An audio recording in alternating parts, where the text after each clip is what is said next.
And the reason why I turned the camera on was because the said to me when I said, this is starting to get ridiculous. Y'all have scanned my bag near 10 times. You have to physically check it.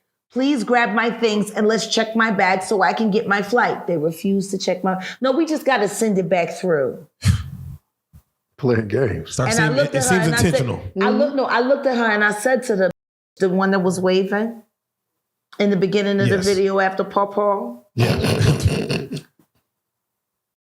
Looked at me and I said, it's almost as if you're trying to make me miss my flight because boarding is going to be closing in 10 minutes. Real life.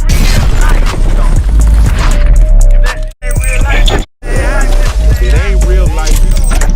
Just say real life street stars. You know what time it is. At what point did you feel the returning home was going left? Like the flight home was 1 o'clock. The morning, the first flight. There the first 2 flight. hours early. You said that? And my flight was canceled, even though my flight took off, but it was canceled for me. And you met a fan. Yeah. While you were there early. Like, I'm going to come here early. Did a whole live. And people kept coming up asking for selfies, and I'm like, oh, fuck. I'm fucked in the streets. I can't move around no more. You know, I've been able to be a celebrity and have my anonymity. Yes. And I've been very spoiled by that because of the way I set my life up. Yes. So where you let people know who you are if you want to let them know. Yeah. That's changing. It's fuck changing. It's demolished. Like everywhere the fuck I go, we fucking in normal fucking Illinois. Normal Illinois. Nobody even knows that it fucking exists.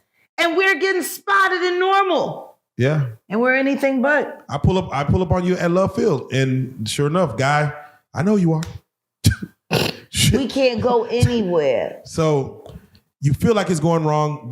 You're supposed to be on a flight at 1 o'clock, and it's delayed. I'm supposed to be home at 1. Okay. My flight was supposed to take off 10:30, and I got there to the airport at 8.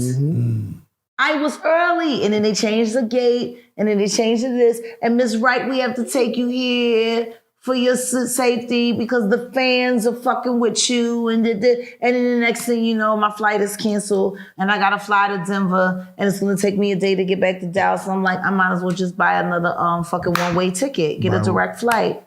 So my nephew gets his travel agent. I give her my information. She gets us the flight. I was gonna be here at 7. 7:09 to be exact was the flight. I get to the airport. I had carry-ons, so I didn't need to get there early. I was already checked in by the travel agent, my nephew's travel agent.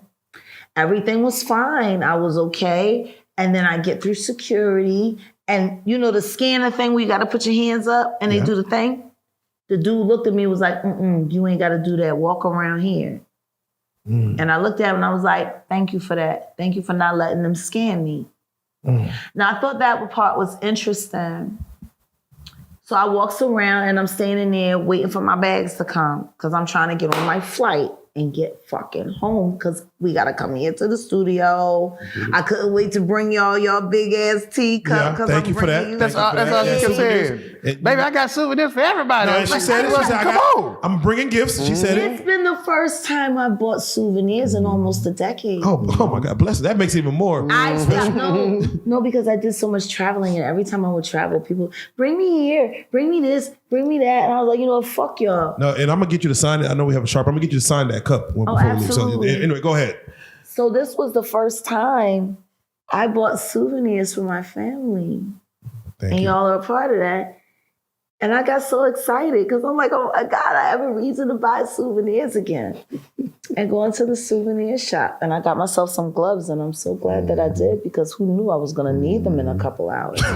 Sitting in that fucking freezing cold. Yeah. So anyway, you know, I was excited. And I'm waiting for my bags to come.